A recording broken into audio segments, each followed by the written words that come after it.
resulted in an arrest. And that was all through the Shop Talk program that I was able to be comfortable enough to share that with an officer that could, get something done about it.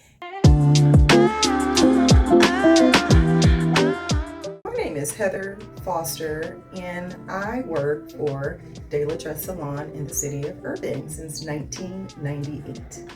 I was introduced in the Shop Talk program by Officer Plunkett when he was actually an officer, and he just communicated that the program was coming up and he would like me to be a part of it.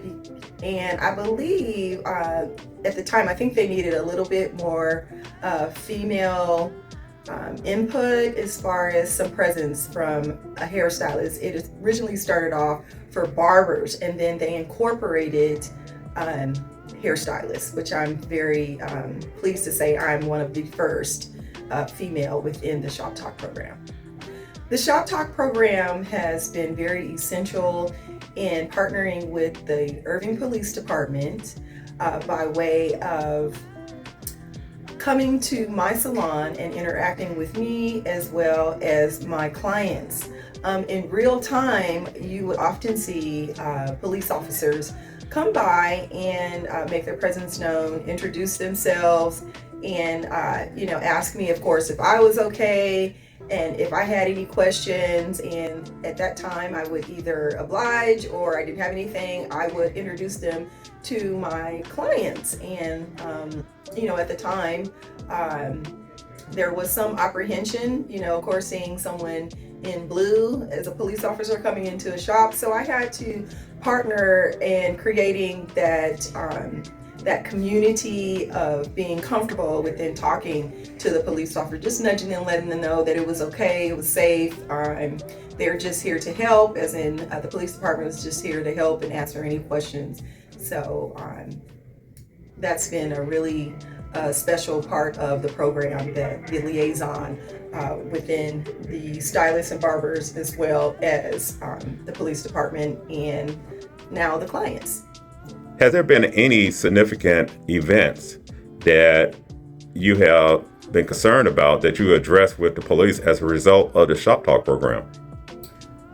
Well, there's two actually that will come to mind. Last year sometime, there was an incident within my complex area, and it was that a person got assaulted in one of the stores close by in the strip mall of which I work. And I was called upon by the Irving Police Department to see if at tapes that could be viewed of either the surroundings of where the rape had taken place. And of course, I was able to call Officer Plunkett, and he was able to let the police department know that we indeed had tapes in the back of the building, which I believe resulted in an arrest for the rape that occurred.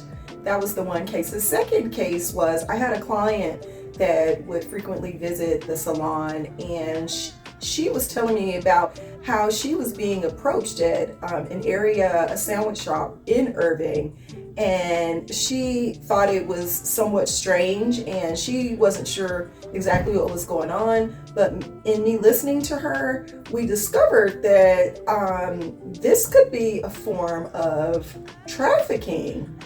And at that time, again, Officer Plunkett was very instrumental. I was able to reach out to him and give him a little bit of feedback and information from the client. And, they did their due diligence at the police department, and come to find out, it ended up being a trafficking event that was happening in real time that they were working on. And it was true that that's exactly what it was. So I believe that was a part of them arresting some people that had this sting of trafficking young people. So I was really proud to be able to help my client, and I partnered the client with the police department, and she was able to give a statement that resulted in an arrest. And that was all through the Shop Talk program that I was able to be comfortable enough to share that with an officer that could, get something done about it. And as you can see, it came out favorably for the client, and there were arrests made.